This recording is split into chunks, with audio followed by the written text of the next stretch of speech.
16.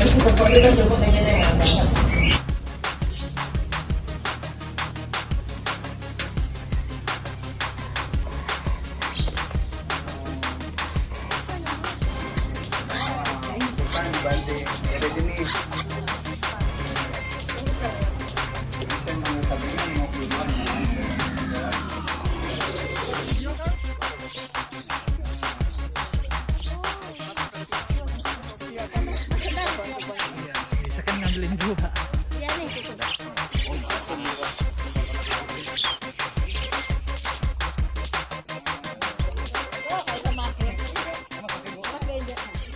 Jadi total keseluruhan ada 742 ekor.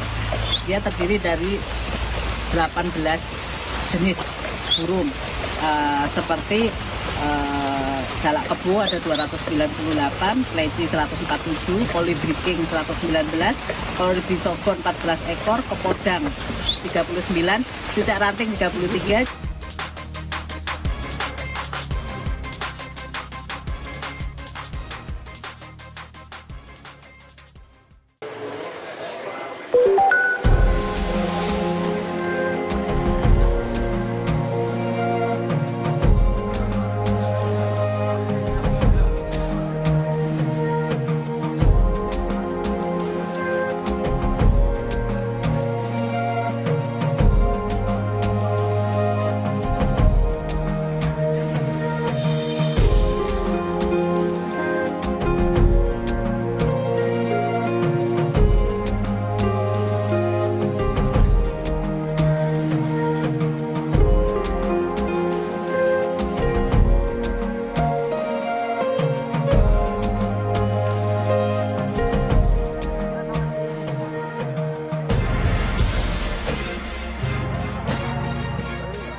Kelurahan Wukirsari yang terletak di Kecamatan Imogiri, Kabupaten Bantul menjadi salah satu desa wisata di Yogyakarta yang dirintis sejak tahun 2008 silam.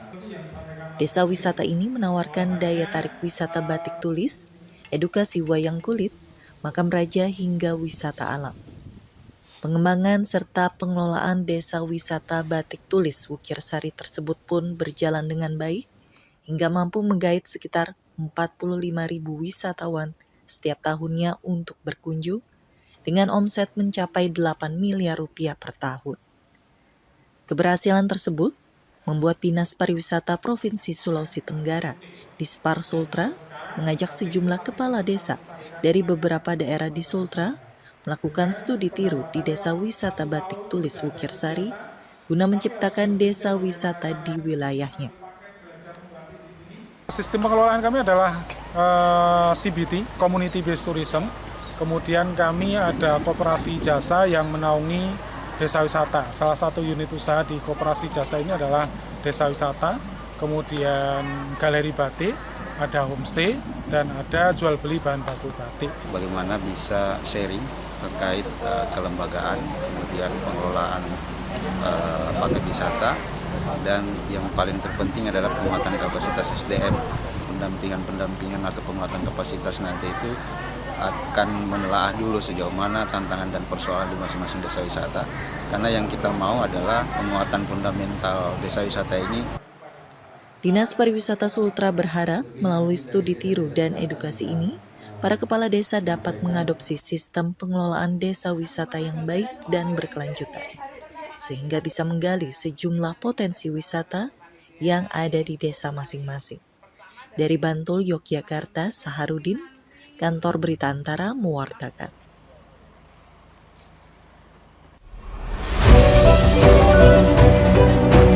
Ya, sebentar aja. Kita tunggu prosesnya sampai tuntas. Terima kasih Pak.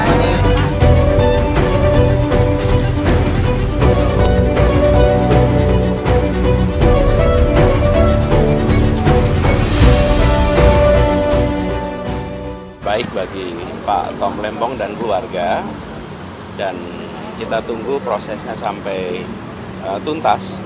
Jadi saya akan ketemu dulu dengan Pak Tom Lembong dan mendengar dari beliau apa saja pendapat Pak Tom tentang ini dan rencana langkah-langkah ke depan.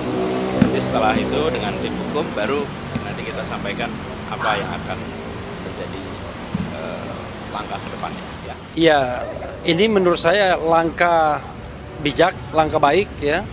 Langkah yang benar, langkah yang konstitusional dari Presiden Prabowo. Karena abolisi ini menghilangkan atau menghapuskan tuntutan. Artinya kasusnya dianggap tidak ada.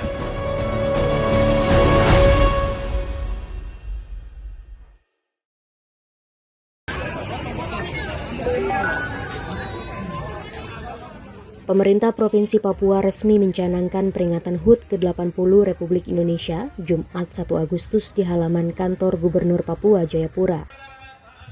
Rangkaian kegiatan meliputi jalan sehat, bakti sosial donor darah, dan pembagian ribuan bendera merah putih. Penjabat Sekretaris Daerah Papua, Suzana Wanggai mengatakan, perencanaan ini bertujuan mengingatkan dan menghargai perjalanan panjang bangsa Indonesia sekaligus mendorong semua pihak untuk berperan aktif dalam pembangunan khususnya di Papua. Artinya bahwa hari ini kita sudah menunjukkan bahwa inilah persatuan dan kesatuan kita. Seluruh masyarakat berkumpul di sini, bersatu berdaulat, rakyat sejahtera. Rakyat sejahtera, kita harus sehat sehingga kita dapat menjalankan roda perekonomian, kita dapat menjalankan aktivitas kita sehari-hari dalam kontribusi kita di dalam pembangunan Provinsi Papua sehingga kita rakyat semuanya dapat sejahtera. Suzana juga mengajak seluruh elemen masyarakat untuk memanfaatkan momentum HUT ke-80 RI sebagai penguat tekad dan komitmen membangun Papua. Ia mengimbau masyarakat agar turut memasang bendera merah putih tidak hanya di kantor-kantor pemerintah, tetapi juga di lingkungan rumah masing-masing mulai 1 hingga 31 Agustus mendatang demi menyemarakkan perayaan kemerdekaan Republik Indonesia. Dari Jayapura, Papua, Laksama Hendra, Kantor Berita Antara, mewartakan.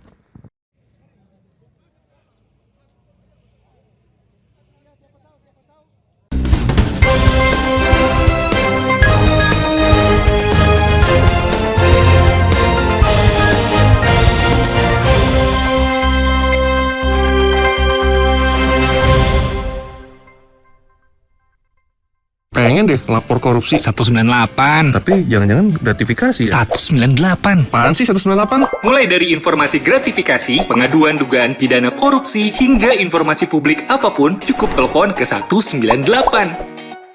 Halo Sobat ATR BPN, tanahmu ingin disertifikatkan? Pasang patok dulu, baru nanti tanahmu diukur.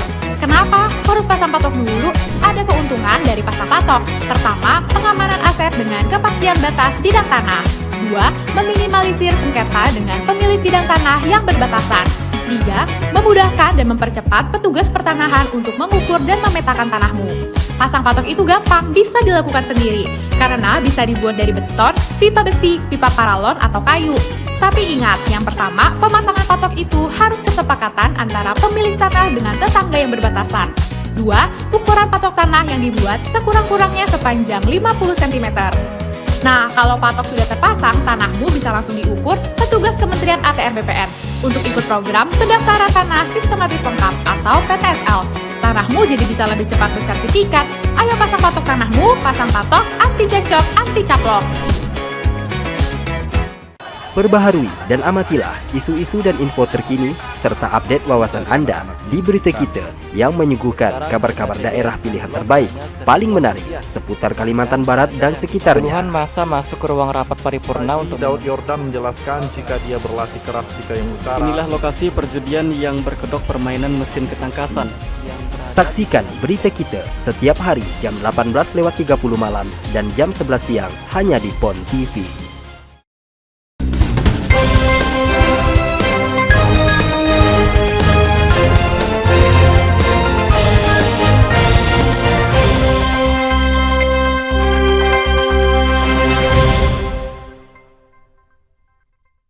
Ini kan BUMN Satgas Pangan Polri menetapkan 3 karyawan PT Food Station (FS) sebagai tersangka kasus beras tidak sesuai mutu standar atau beras oplosan. Kasus ini resmi naik ke tahap penyidikan.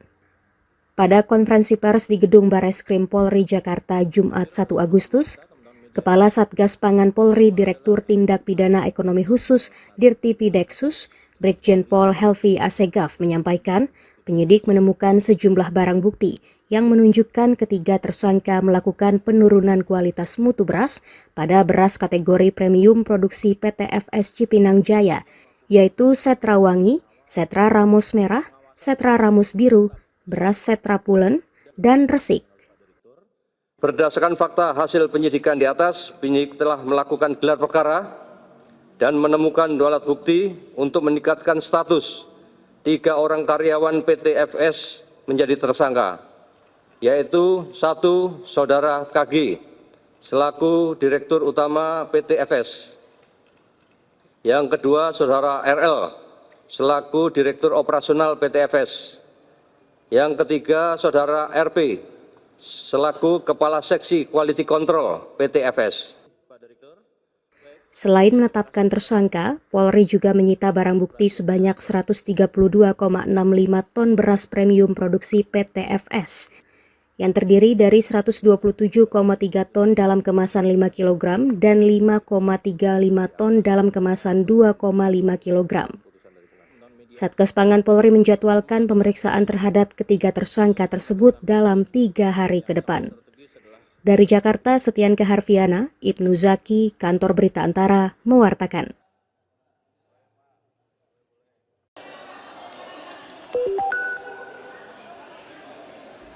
Pakar hukum pidana Fikar Hajar menilai pemberian amnesti kepada Hasto Kristianto dan abolisi terhadap Tom Lembong merupakan langkah yang tepat karena persoalan keduanya berada pada ranah politik, bukan pidana. Tindakan yang dilakukan keduanya dinilai tidak memenuhi unsur kejahatan kriminal. Hal tersebut disampaikan Fikar kepada Antara saat ditemui di Jakarta Jumat 1 Agustus. Lebih lanjut, ia menjelaskan kasus Hasto yang dikaitkan dengan pemberian uang kepada Harun Masiku lebih menyerupai persoalan politik yang selama ini kerap terjadi dalam proses pencalonan anggota legislatif, namun justru diangkat seolah-olah sebagai tindak pidana. Menurutnya, penanganan kasus ini sejak awal tidak bisa dilepaskan dari dinamika politik, termasuk adanya pihak yang tidak menyukai posisi Hasto sebagai sekretaris jenderal partai politik tertentu. Bahkan sempat muncul dorongan untuk membubarkan partai yang bersangkutan. Itu yang disadari saya kira oleh Presiden Prabowo bahwa sebenarnya apakah Hasto, apakah Tom Lembong, dia tidak punya kejahatan apa-apa sebenarnya gitu. Tidak ada perbuatan kriminal yang dia lakukan gitu. Hanya ya itu tadi ada perbedaan pendapat yang kemudian dikriminalisasi menjadi seolah-olah itu kejahatan itu. Padahal itu murni ada di ranah politik. Fikar menilai kriminalisasi perbedaan pendapat atau cara mengambil keputusan hanya akan memperkeruh situasi politik nasional. Oleh karena itu, keputusan Presiden Prabowo untuk memberikan amnesti dan abolisi dinilai sebagai upaya mengoreksi proses hukum yang sejak awal tidak berdiri di atas dasar pidana murni. Ia menegaskan baik Hasto maupun Tom Lembong tidak memiliki perbuatan kriminal yang dapat dijadikan dasar pemidanaan, sehingga langkah politik pemerintah dianggap sebagai jalan keluar yang logis dan proporsional. Dari Jakarta, Putri Hanifa, Kantor Berita Antara, mewartakan.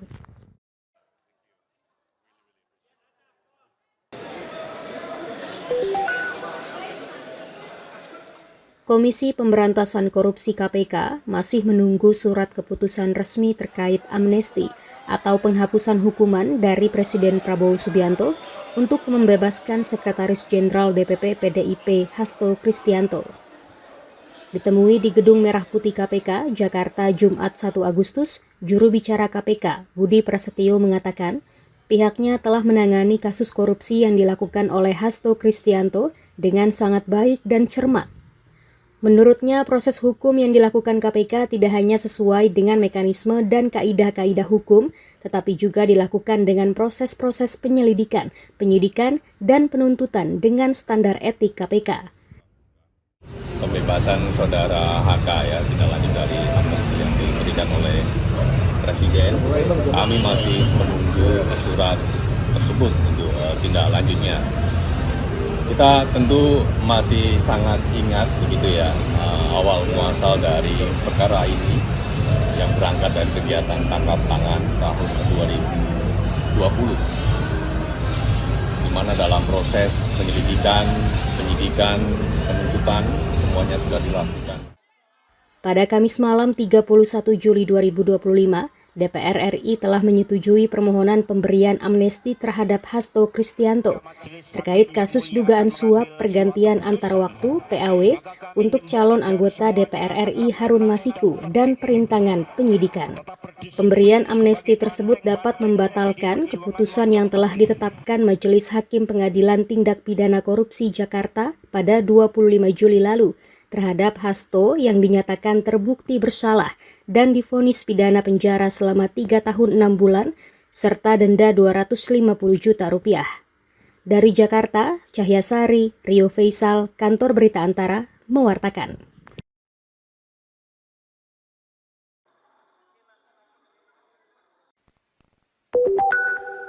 Mantan Menteri Perdagangan Thomas Trikasih Lembong dipastikan segera bebas setelah Presiden Prabowo Subianto menandatangani keputusan Presiden Kepres terkait pemberian abolisi. Pengacara Tom Lembong, Ari Yusuf Amir, di Rumah Tahanan Negara Kelas 1 Cipinang, Jakarta Timur, Jumat 1 Agustus mengatakan, saat ini proses administrasi pembebasan tengah diselesaikan sebelum Tom resmi keluar dari rumah tahanan. Ari menyebut pemberian abolisi ini menjadi bukti telah terjadi pengenyampingan proses hukum demi kepentingan politik dan bukan pengakuan kesalahan. Menurutnya, Tom tidak pernah melakukan pelanggaran yang dituduhkan dan dukungan luas masyarakat berperan besar dalam keputusan ini. Yang kami dengar bahwa Kepresnya akan dikeluarkan hari ini, semoga proses administrasi ini bisa berlangsung lebih cepat. Karena harapan kita siang ini Pak Tom bisa keluar dari sini. Nah, tadi juga pihak rutan sudah menyampaikan mereka menunggu juga dari kejaksaan. Nanti kejaksaan diharapkan bisa datang ke sini untuk mengurus administrasinya dan bisa pengeluaran Pak Tom. Selain itu, Anies Baswedan yang turut hadir mendampingi keluarga menyampaikan rasa syukur serta apresiasi kepada Presiden dan DPR RI atas langkah pemberian abolisi tersebut. Ini adalah masa yang membahagiakan bagi keluarga Pak Tom Lembong yang sudah selama 9 bulan 3 hari terpisah sejak tanggal 29 Oktober 2024. Nah, kita pantau sampai tuntas prosesnya karena saat ini sedang menunggu. Nah, kita semua berharap bisa segera selesai.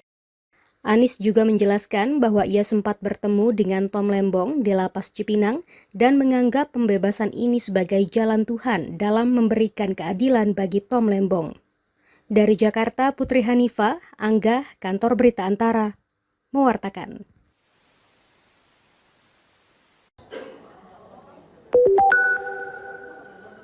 Wakil Menteri Sekretaris Negara Juri Ardiantoro mengungkapkan pemerintah membuka alokasi lebih banyak bagi masyarakat umum untuk menghadiri upacara peringatan Hari Ulang Tahun ke-80 Republik Indonesia di Istana Kepresidenan Jakarta.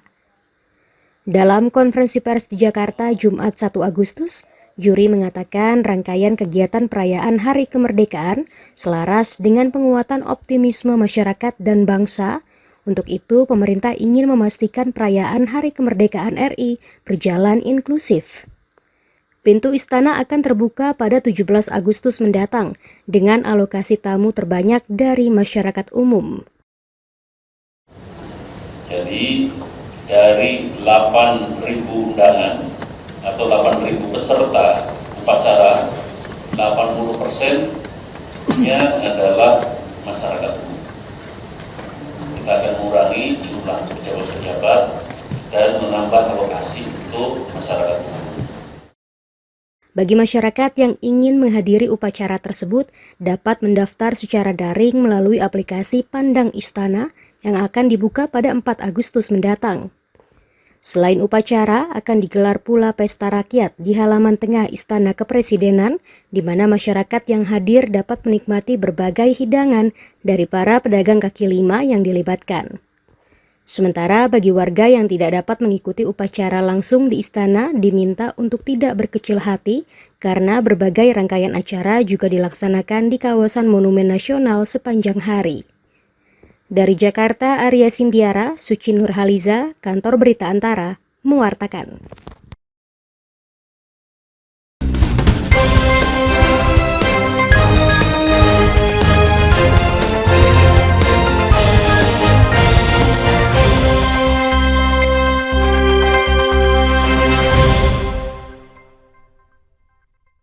Pengen deh lapor korupsi 198. Tapi jangan-jangan gratifikasi ya? 198. Apaan sih 198? Mulai dari informasi gratifikasi, pengaduan dugaan pidana korupsi, hingga informasi publik apapun, cukup telepon ke 198. Halo Sobat ATR BPN, tanahmu ingin disertifikatkan? Pasang patok dulu, baru nanti tanahmu diukur. Kenapa harus pasang patok dulu? Ada keuntungan dari pasang patok. Pertama, pengamanan aset dengan kepastian batas bidang tanah. 2. Meminimalisir sengketa dengan pemilik bidang tanah yang berbatasan. 3. Memudahkan dan mempercepat petugas pertanahan untuk mengukur dan memetakan tanahmu. Pasang patok itu gampang, bisa dilakukan sendiri, karena bisa dibuat dari beton, pipa besi, pipa paralon, atau kayu. Tapi ingat, yang pertama, pemasangan patok itu harus kesepakatan antara pemilik tanah dengan tetangga yang berbatasan. 2. Ukuran patok tanah yang dibuat sekurang-kurangnya sepanjang 50 cm. Nah, kalau patok sudah terpasang, tanahmu bisa langsung diukur petugas Kementerian ATR BPN untuk ikut program pendaftaran tanah sistematis lengkap atau PTSL. Tanahmu jadi bisa lebih cepat bersertifikat. Ayo pasang patok tanahmu, pasang patok, anti cekcok, anti caplok. Perbaharui dan amatilah isu-isu dan info terkini serta update wawasan Anda di Berita Kita yang menyuguhkan kabar-kabar daerah pilihan terbaik paling menarik seputar Kalimantan Barat dan sekitarnya. Puluhan masa masuk ke ruang rapat paripurna untuk Daud Yordan menjelaskan jika dia berlatih keras di Kayong Utara. Inilah lokasi perjudian yang berkedok permainan mesin ketangkasan. Saksikan Berita Kita setiap hari jam 18.30 malam dan jam 11 siang hanya di PON TV.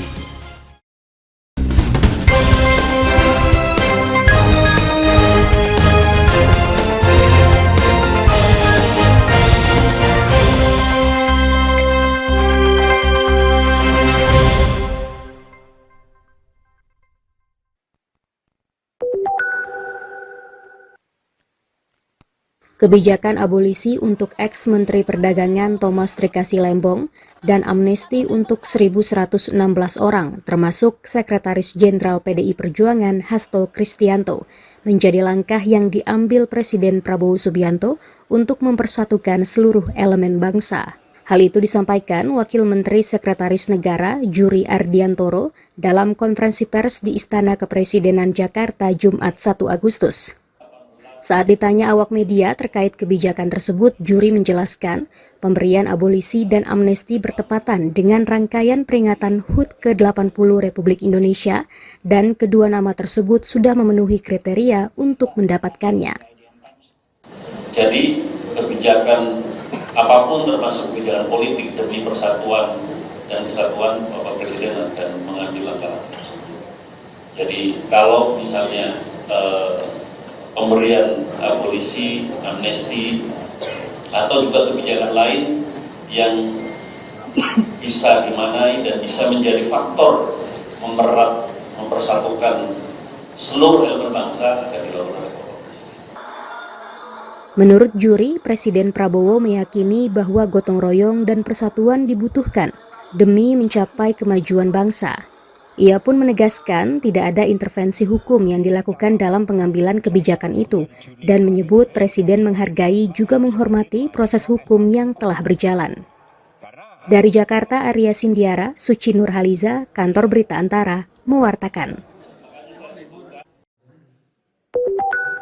Badan Pusat Statistik BPS Provinsi Kepulauan Bangka Belitung mencatat sepanjang Juli 2025, terjadi inflasi bulanan atau month to month sebesar 0,65% di Bangka Belitung.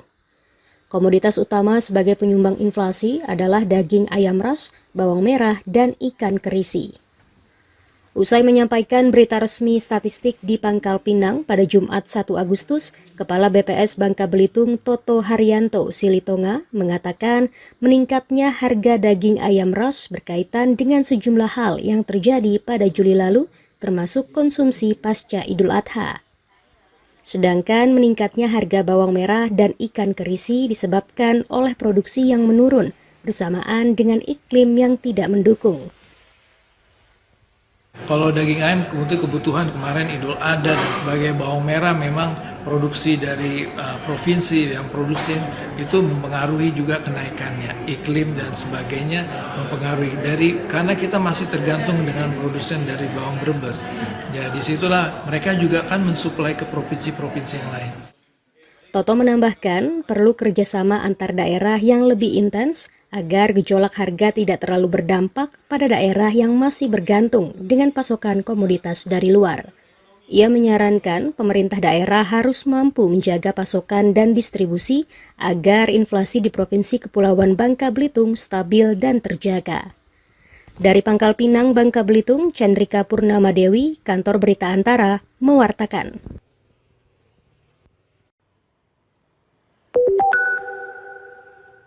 Kondisi harga komoditas barang dan jasa di Sumatera Selatan dilaporkan Badan Pusat Statistik BPS masih terjaga hingga pertengahan tahun 2025. Namun BPS mewaspadai adanya kemungkinan pungutan liar atau pungli di sekolah-sekolah membawa dampak pada stabilitas inflasi di bulan Agustus ini. Sementara itu, untuk bulan Juli 2025, BPS Provinsi Sumatera Selatan mencatat, kelompok pengeluaran pendidikan memiliki kontribusi yang konsisten terhadap inflasi, terutama dari komponen uang sekolah, seragam hingga perlengkapan belajar. Oleh karena itu, Kepala BPS Sumatera Selatan Muhammad Wahyu Yulianto yang ditemui Jumat 1 Agustus mengingatkan, pungli yang kerap terjadi di awal tahun ajaran baru berpotensi mengguncang inflasi. Ya, potensinya baik itu biaya sekolahnya ya ataupun juga perlengkapan yang mendukung sekolah. Makanya kemarin waktu rapat di high level meeting kami sampaikan harus ada himbauan dari Dinas Pendidikan atau pemerintah daerah di provinsi, kabupaten, kota supaya jangan ada pungutan liar yang memberatkan siswa atau peserta didik gitu. Wahyu menambahkan inflasi sektor pendidikan di Sumatera Selatan pada Agustus 2024 lalu memiliki andil sebesar 0,04% dari angka inflasi sebesar 1,78%. Sementara hingga Juli tahun ini inflasi sektor pendidikan telah mencapai 0,08%. Dari Palembang, Sumatera Selatan, Winda Tri Agustina, Kantor Berita Antara mewartakan.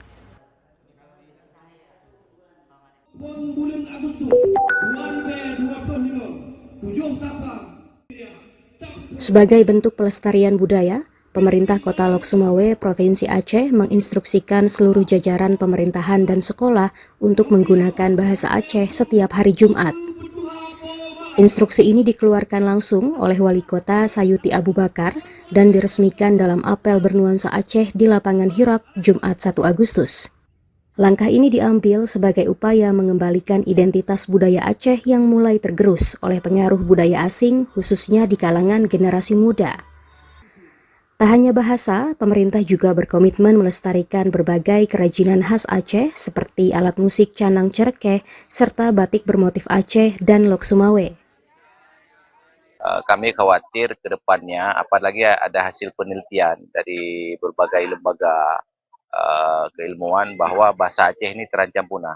Jadi salah satu upaya untuk mengantisipasi punahnya bahasa Aceh di Aceh, jadi kami kembali membiasakan, karena kami adalah pemerintah, otomatis punya kewenangan untuk memberikan instruksi supaya menggunakan bahasa Aceh dalam kehidupan sehari-hari, khusus untuk pemerintah.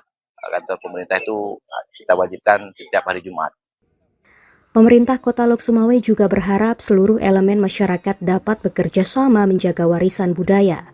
Salah satunya yang dilakukan dengan memberikan sentuhan khas Aceh dalam setiap kegiatan seremonial dan perayaan sebagai bentuk nyata mencegah kepunahan bahasa dan jati diri budaya Aceh. Dari Lok Sumawe, Provinsi Aceh, Trifani, Kantor Berita Antara, mewartakan.